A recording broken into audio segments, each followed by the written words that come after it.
So Martina, I see all the board members. Do you want to do the roll, please? Sure. Director Barnett. Present. Director McGeary. Here. Director Shamblin. I'm here. Director Brown. Here. And Director Wong. And I'm here also. We've only got one point for the board meeting today, since it's a special one on our financial statement that's been audited by Moss Adams. So we'll move on to item 4. And if they would like to take over, I don't know, Kate, if you want to lead it or if Justin wants to lead it, but the microphone is yours. Thanks, Alice. Yeah, Justin, go ahead and share their presentation so they can follow along with us. And I know there's 3 of us on the call just by way of introduction. So Kate Jackson, I am the partner that will be signing the audit report. We have Brian Connor, who serves as the quality control reviewer. So that's second review. And then he also is the national practice leader for hospitals. So he's on the call as well. And then Justin Gomes is here as well, and he serves as the senior manager for the engagement. So with that, we'll go ahead and move forward, Justin, to the next slide. So on this slide, slide 2, the only thing I really wanted to call your attention to is that 3rd paragraph down, and that is that we did conduct our audit with the objectivity and independence that you would expect. And we did receive the full support and assistance of the district's personnel. And this audit was like last year in that it was fully remote. And so we really do appreciate Crystal and her team and Jay and all of their help in order to get this issued timely in light of that. So I already introduced the team. You can see us there. You also have our contact information. So if you have any questions that you'd like to ask us, throughout the year or even after this presentation, feel free to reach out. The agenda for today is really to go through our auditor opinions and reports, some of the required communications with those charged with governance, and then we also have some financial highlights and metrics that we'll go through with you as well. So the scope of services, there's a lot on this slide, but it also kind of goes back to that first slide that I talked about. So the scope of services that we did perform is we did do the annual combined financial statement audit as of and for the year ended June 30, 2021.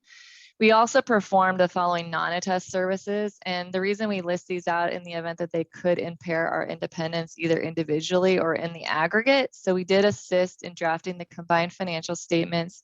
We do also prepare the tax returns. And then in addition to that, this year, just because there's a lot going on with the CARES Act and the federal funding that's coming out, we did also have a consulting arrangement to help provide guidance and support related to the federal funding programs included in the CARES Act. So that's something new this year. And then finally, those are items that we have performed. We will also perform the following non-attest service, which is assisting with drafting the auditee portion of the data collection form.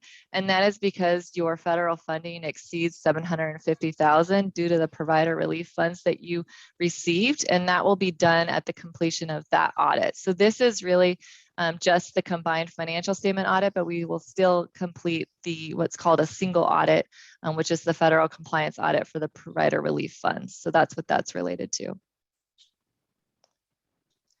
And then the first bit of really good news is for the auditor report on the financial statements. We're prepared to issue an unmodified opinion on the financial statements, that they're presented fairly and in accordance with generally accepted accounting principles from the US. And what I would note there is that's the highest level of assurance that we can provide on your financial statements. So that's really good news. The other audit report that we have listed here is because we are doing the federal compliance audit and it's going to be issued later. One of the things that we're required to do is issue what's called a GAGIS report on internal control over financial reporting and on compliance and other matters. That's one of the reports that we issue. So we're issuing that at the same time, so we don't have to do a lot of additional subsequent event work related to the financial statements themselves. And I just want to note here, because it's really good news as well, that there were no financial reporting findings. So if there were any internal control findings related to the financial statements themselves, whether they be material weaknesses or significant deficiencies, they would be called out in this report. And so that's actually really good news, because that document, when we do upload your final report to the Federal Audit Clearinghouse, would be public. So it's great to see that you have no internal control findings here related to your financial statements. And we put this slide together mainly because we want to let you know where we spend a lot of the time during the course of the audit. So the areas of audit emphasis really haven't changed, other than probably that additional bullet at the bottom there related to compliance with federal award programs. So just high level, just to give you an idea of what we do related to these items. So the first one there is your net patient service revenue and supplemental revenue.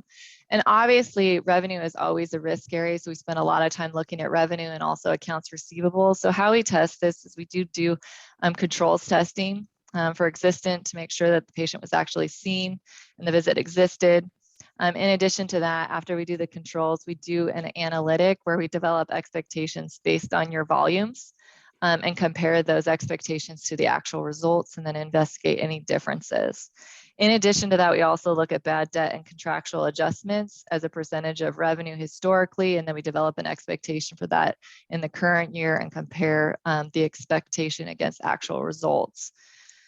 For patient accounts receivable, really we're looking at this really net and seeing how management's done with regards to their estimate related to contractuals and uncollectible accounts. And so we do what's called a look back analysis. And so that's looking at receipts, cash receipts in 2021 related to net patient service AR in the prior year for 2020. And so cash is really king here. So we want to compare what you've booked historically against what you actually collected for the full year. Sometimes it takes a lot longer to collect that. So we do look at a full year of cash receipts related to that balance and make sure that it's reasonable. And then in addition to that, for the current year, we're only able to get typically a couple months subsequent to year end of subcash receipts related to your 2021 net patient service AR.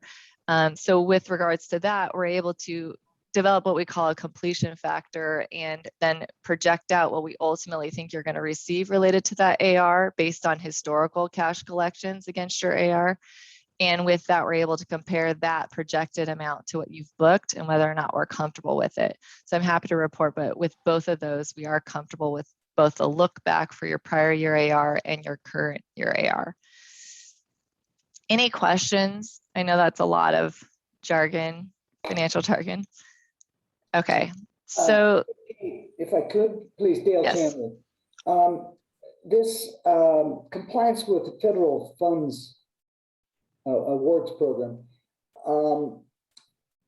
Do I understand that when the Fed gave us money, we have to justify that it was for COVID use? Is that what you're That's referring correct. to? Yeah, and there's even more because they're basically using the third party external auditors to perform their audit of those funds. And so there's a lot of specific compliance requirements that you have to do related to those funds, in addition to making sure they're properly used. So Okay. whether it's reporting or whatnot, but exactly, Dale, the main item is making sure that you spent it for the purpose for which it was given. And that's either via lost revenue or that the expenses were COVID related.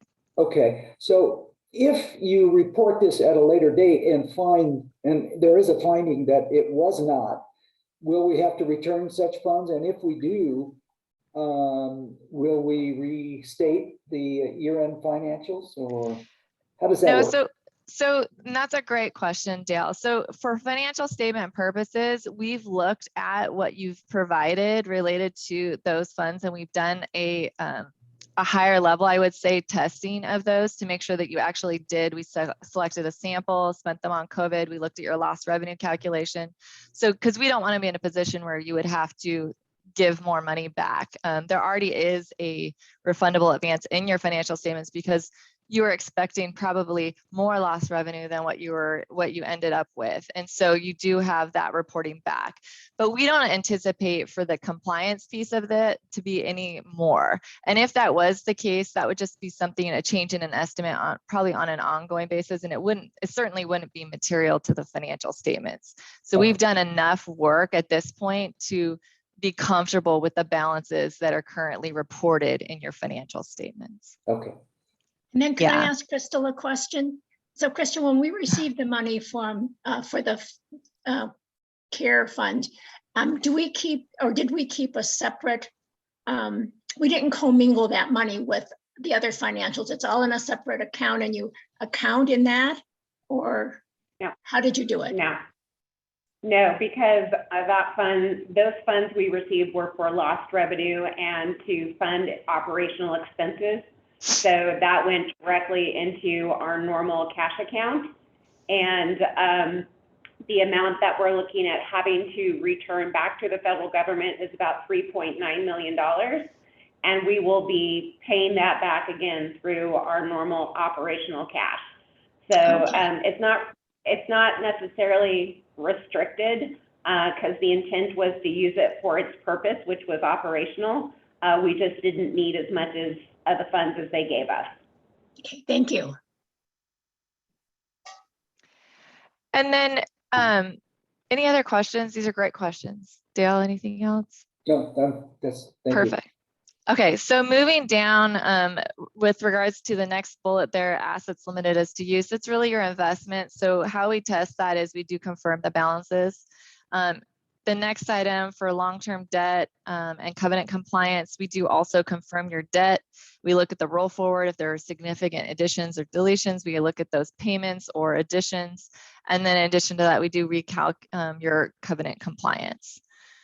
With self-insured risks, we really look at this has to do with your health insurance, your workers' comp, and your comprehensive liability, or your medical malpractice liability, I should say. And those three, we look at the manner in which you're estimating those liabilities and what assumptions are built into those. And we look at that and we compare that to, or we basically rely on, I would say, Keenan, who helps develop that estimate, and they use factors for the workers' comp from Milliman and make sure that those are reasonable. So that's what we do related to self-insured risks. For third-party settlements, the main item here is really the Medicare. And so again, we get a roll forward of those estimates or settlements with Medicare, and we test any significant changes. And that has to do with any final settlements from the government or any estimates for those liabilities in the current year, any changes related to that. So we basically look at that roll forward and test the activity. And then finally, for compliance with federal award programs, we've kind of gone through that with you. Again, that will be subsequent, but that's really looking more at all of the compliance requirements. And for financial statement purposes, we've already become comfortable with those, what's been recognized in the financial statements. With that, I'm going to turn it over to Justin to go through the remaining slides with you. Perfect. Thanks, Kate. These next few slides, or 2 slides here, we're really just focused on our communications with those charged with governance. So all of you guys on the call here today. The first one here is really just to kind of highlight and reemphasize what our responsibility is as it relates to the financial statement audit. So the first piece of this is really, it's for us to express an opinion on whether we believe, and I think the combined financial statements prepared by management with your oversight is in accordance with US GAAP.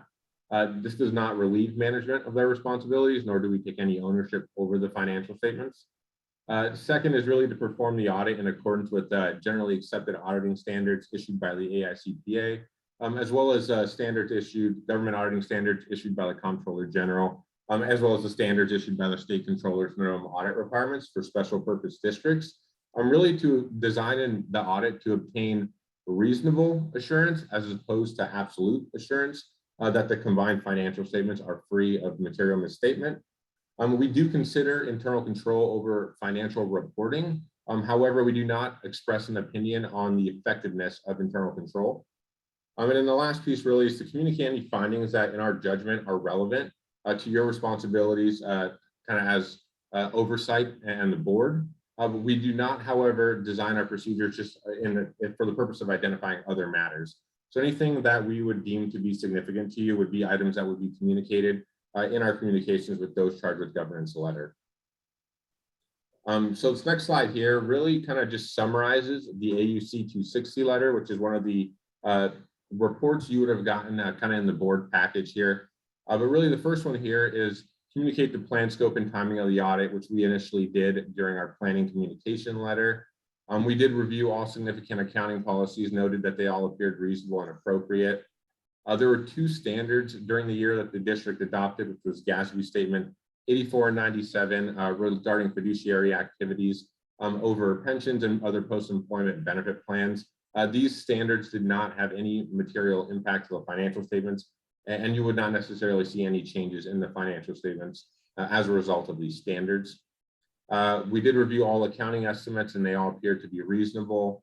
One of the kind of big items here and important one to emphasize is that there were no corrected or uncorrected misstatements, meaning that we did not have to go in and modify any of the kind of numbers or financial statements as it relates to the district, which is very good and kind of speaks to how well Crystal and Jay are doing on their end.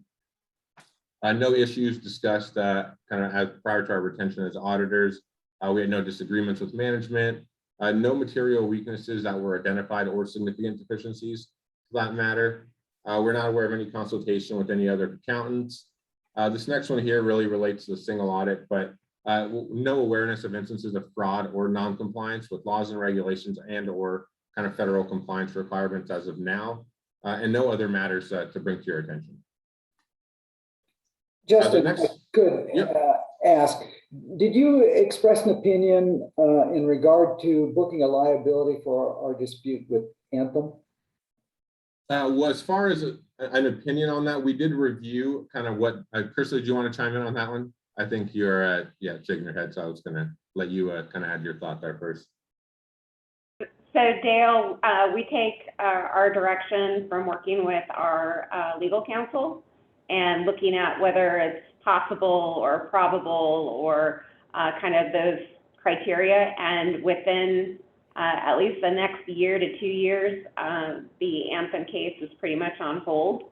So there's no need to carry a liability at this time, and hopefully we won't in the future either. So there is no liability in the audited financials that are before you today. Okay, but I just was curious to know if Moss Adams, based on their wide experience.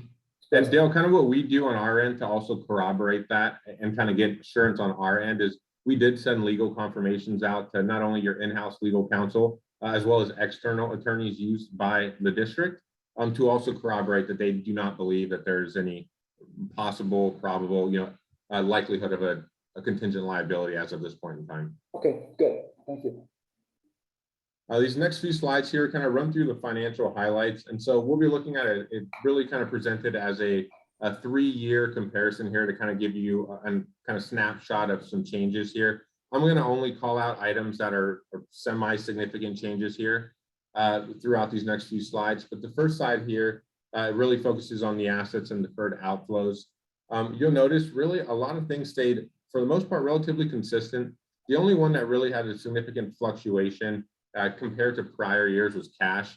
And that's really just driven from results of operations, as well as the LAIF I know is pretty much maxed out. So not a ton of items flowing into that, which really just kind of incorporates and keeps those items into cash. Definitely not unusual, not out of the ordinary. Cash is one of those accounts that we do expect fluctuations year over year.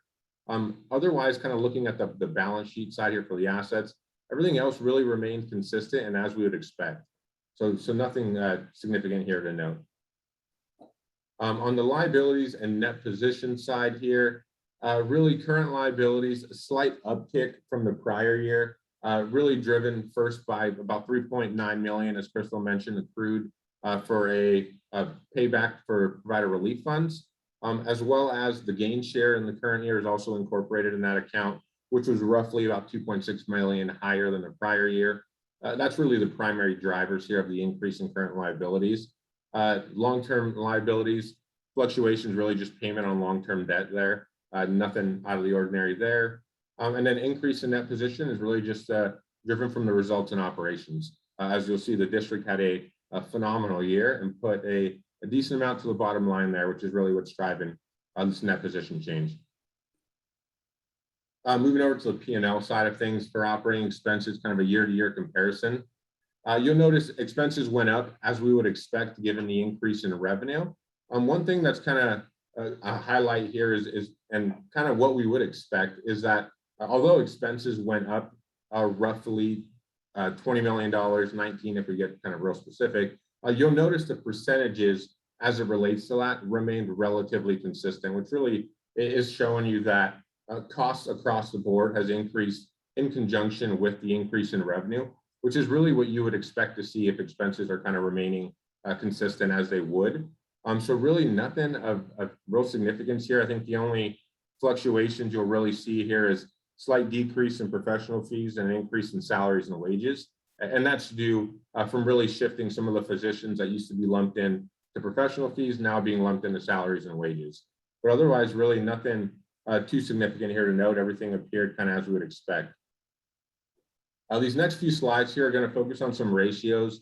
And then I also did include some comp groups here. And I'll give a little bit of insight into some of these comp groups because sometimes you'll notice there might be some variations between the district and these comp groups.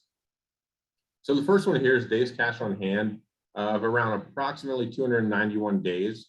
The first thing I'll call out is your guys' financial debt covenant requirement is 60 days.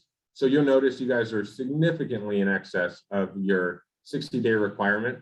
When you kind of look at some of the comp groups here, you'll notice some are less, some are higher. I will call out some of these outliers here for comp A and comp C. These district, one of them's a district hospital, one of them's a critical access. But really these entities are really more driven by holding a lot of investments.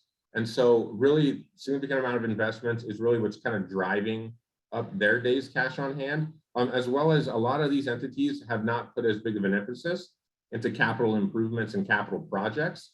So as a result of that, you also, if you were to drill into some of these, you're going to notice these entities do not have the same amount of capital assets as well. So really, I think the key here is really that you guys are well in excess of your covenant requirement, and you are kind of where we would expect you to be as it relates to the other comp groups in the area.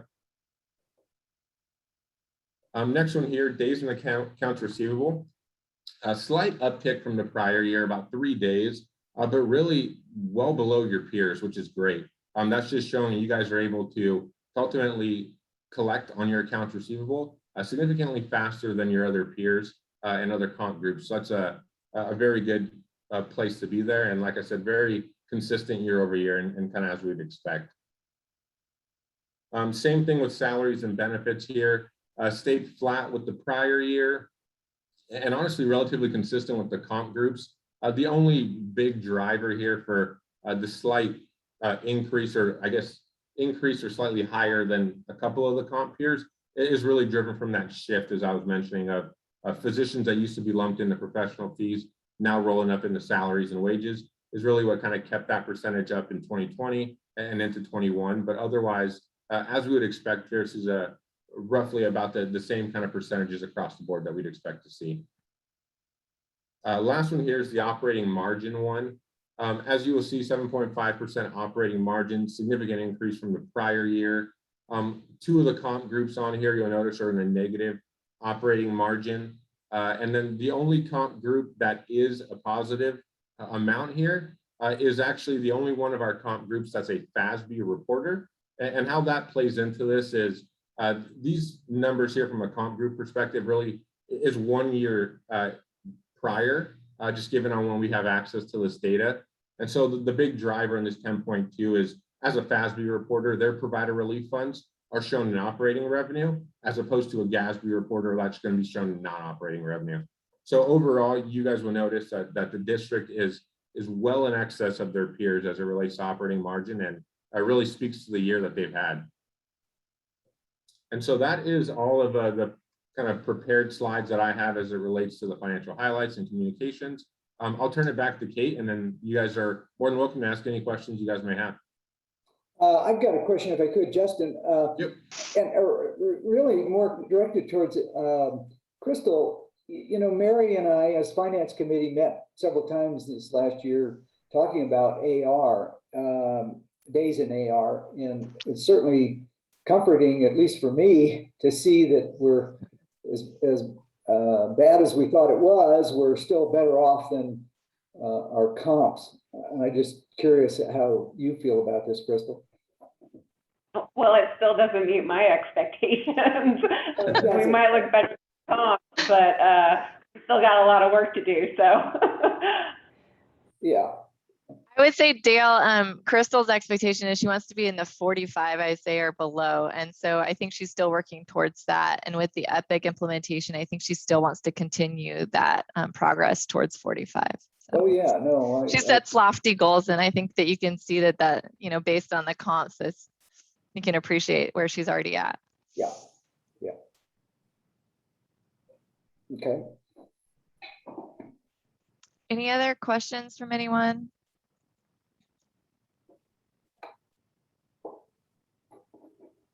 Perfect. Well, Justin, thanks for going through all those financial highlights. You did a great job.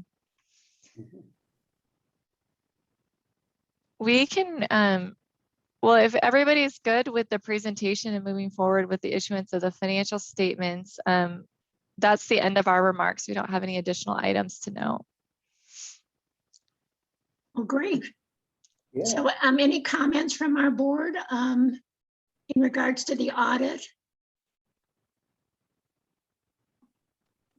Okay. I do have, go Sorry, ahead, Mary. no, I just think it looks like a wonderful audit, and I, thank Crystal and her team for such a wonderful year, and Harry and his team for such a profitable year. Well, really, I would say Jay and her team every day work towards making sure we never have an adjustment during our audit. We both have extremely high standards when it comes to that. We want you to feel like the numbers we share with you on a monthly basis are accurate. And when there's no adjustments coming through with the audit, hopefully you feel pretty good that what we're reporting to you on a monthly basis is reflective of what the organization is actually doing. So I appreciate Jay and her team. They do a great job, so kudos to them. I do have one more question, Kate and Justin. You obviously audited lots of hospitals. Generally, has there, other than the comps you've showed us, generally, has there been a downturn in profitability of hospitals during the COVID year, last year? And how has it impacted most of them? That's a great question. I would have to think about my specific hospitals that I would say for the most part, the hospitals that we audit have seen an impact of COVID negatively. But I think because of the provider relief and also maybe the hospital fee program, if they're not districts, they've seen kind of a benefit as well during the year related to those funds or FEMA. So the additional funds they've received kind of helped quite a bit, but I think without those, they would definitely be in a different position. I don't know if Brian, you want to share as well from a national practice perspective. Yeah, you said it well, Kate. I agree with Dale. We've certainly operating margins have been affected. They're down across the board. Some organizations have done a little bit better than others. The Provider Relief CARES Act funds have helped immensely. There was some volume surge with the COVID activity that helped stabilize, but I think organizations have seen a decline in profitability, but have managed to get through. And now it's, hospitals are looking at, how do we come out of it? With some of the other kinds of issues that are going on, particularly as it relates to staffing and resources are the biggest issues right now. So downturn in profitability across the board, but most organizations have come through that we've seen. Yeah, that's a great point. So I would say, to echo what Brian said, is the main complaint, because we serve on the district as the auditor for the District Hospital Leadership Forum, the main complaint has been shortage, or having to pay for traveling nurses at a lot higher rates than they've had to in the past, to make that happen. And then I would say also, depending on what client, seeing early retirements for their providers if they can, and just based on the environment they're in and just burnout. So I would say that's the main item that most of the hospitals are facing. Okay. And Kate, can I ask you a question about our comparison organizations A, B, and C? How Sure. are those picked? Are those just 3 that you always follow? Or are they the ones that are the most similar to us? So I would say, and I'll let Justin weigh in here too, it's based on feedback from yourselves. So you wanted to see obviously critical access hospitals. So we have one of those in there. And then we have some that are relatively similar in size, still within California. And then another one that's probably a little bit closer location wise to you that is seen as one of your competitors. So I would say that's how we came about the list. We're certainly open to adding additional comps. We get the information through OSHPD, so it's public. So we can include any additional comparisons that you would like to see on a go forward basis as well. I'm very happy to hear that we had input on who those comparison organizations were, so that we have some kind of relationship of where we are financially. Definitely. I'd also like to make a comment about the report in that I think this is about my 6th year in reading audits. And I have to tell you, every time I read them, I learn something new. And so I appreciate, I know they're lengthy and sometimes overwhelming to read, but with experience and with repetitive years of reading audits, it really has been very helpful to understand where Moss Adams is coming from in terms of the information, and that it's based on our information that we give you. And just for the other board members to know is that we do meet, it's the chairman of the Treasury Committee, as well as the chair of the board that meets with Moss Adams before the audit is completed, so that they get our input in terms of what we're seeing, if we see anything that might be an issue, and how finances are being documented, et cetera. And I have to say that a lot of what's been presented today, we've heard. So we know that they are being very consistent in how they look at our financial statements. Yeah. And then the last question, Kate, is for the single audit on the CARE funds grants that the amounts that will be returning or not returning, will that come out as a single audit, and will the board be informed about that one? Yeah, so typically, and we can work with management on this, and we certainly can have that dialogue, but usually if you would like to have us present again the single audit, we're certainly willing to do that. That would probably be my recommendation, but you can also just review the report within your packet and not have another discussion with us. And then if there were any issues or findings, if you want to talk through those with us, or if we find anything, we would definitely let you know as well.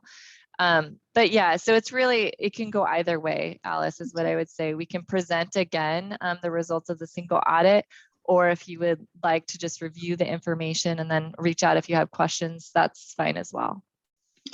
Well, that'll be an item to discuss with the board for future. Thank you. And you don't anticipate that until later in 2022? Yeah, so I would say, like, Justin, I don't know if you have the timeline, if you want to weigh in on that one, because that would be more in your department.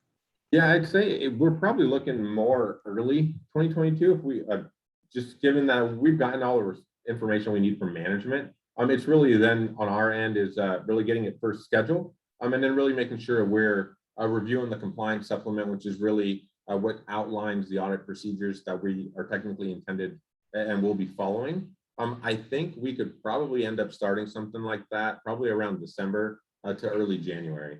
So I think we might be shooting a little bit earlier just to get that out and kind of have it a little bit closer to when these financial statements get issued would be our kind of the plan on our end. Okay, thank you. Are there any comments from our staff that are present regarding the audit, or any comments? Okay.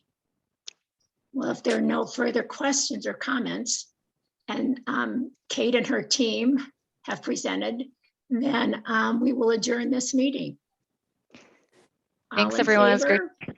Oh, wait, Crystal's Alice, raising her you hand. do so- need to take an action to Oh, approve the I'm audit. sorry, I didn't realize it was an approval, but you're right. Okay, It's so an then, acceptance. I'll move approval. okay, so we have a motion to approve the audit as presented by Moss Adams. Ted, Is the, Crystal, is the proper motion to accept the audit or to approve the audit? That's what I, accept. well, you're accepting the audit as presented, the audited financials, so. Okay, so Ted, what is my word? Yeah, Well, I think the motion would be to accept the audit as presented. So Dale I'll move Shamlin, to accept the audit as presented. Second, Michael. Michael has seconded the audit to accept the audit as presented. Can I have a roll call vote? Director Barnett, Yes. Director McGeary, Yes. Director Shamlin, Yes, Director Brown, Yes. Director Wong. Yes. So the Moss Adam audit has been accepted by the board. So thank you, everybody, again. And if there's no further comments, then I will adjourn the meeting. Thanks, Alice. Thank you. Happy holidays, everyone. Thank you.